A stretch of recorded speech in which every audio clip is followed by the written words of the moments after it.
Cher Nicolas Hayek, je vous marque aujourd'hui devant nos invités la gratitude de l'établissement public du musée et du domaine national de Versailles, et cela d'autant plus que vous êtes grand mécène du ministère de la Culture et de la Communication. Donc un grand merci, c'est un mot court que ce mot de merci, mais c'est un mot immense. Merci Nicolas.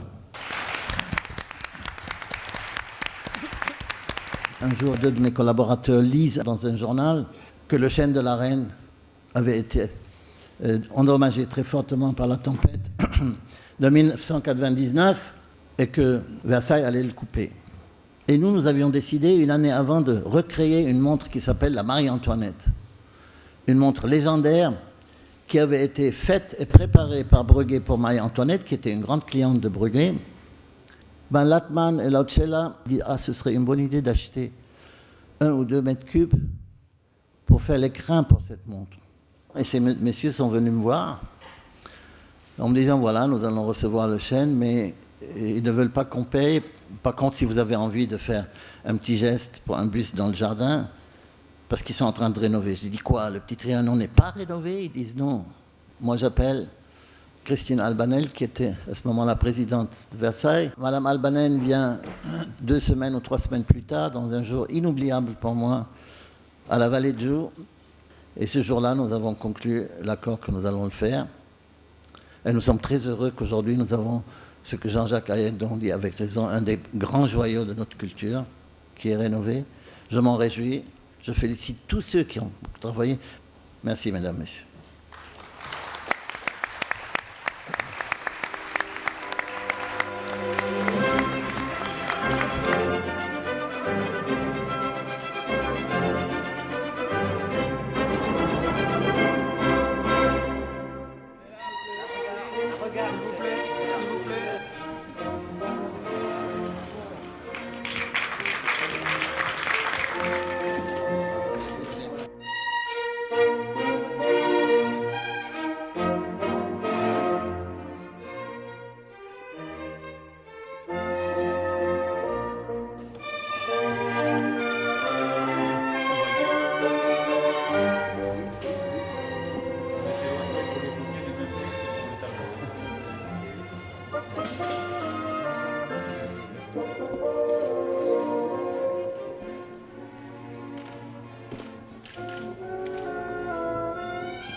Je crois que c'est cette relation très particulière entre Breguet et Marie-Antoinette qui a déterminé Nicolas Hayek à se porter au secours du château de la Reine, à se porter au secours de Trianon et à prendre en charge la totalité du budget de la restauration de ce monument. Chaque grande chose, je crois, commence toujours par une histoire d'amour ou de rencontre. C'est là la rencontre de 2 sociétés, les établissements de Versailles, Madame Albanel, qui est ministre de la Culture aujourd'hui, et Monsieur Hayek et Breguet. Et l'histoire démarre et elle devient quelque chose d'extraordinaire parce qu'au fur et à mesure des années qui passent, on se rend compte que restaurer ce petit Trianon, c'est redonner aussi non seulement l'âme de Marie-Antoinette à l'intérieur, mais c'est aussi redonner aux Français, aux visiteurs du monde, ce patrimoine extraordinaire.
le moment où finalement il y a eu toute cette séduction autour du domaine de Marie-Antoinette, où il y a eu ce projet de refaire la montre de Marie-Antoinette. Et ce soir, c'est éblouissant véritablement de découvrir ce lieu.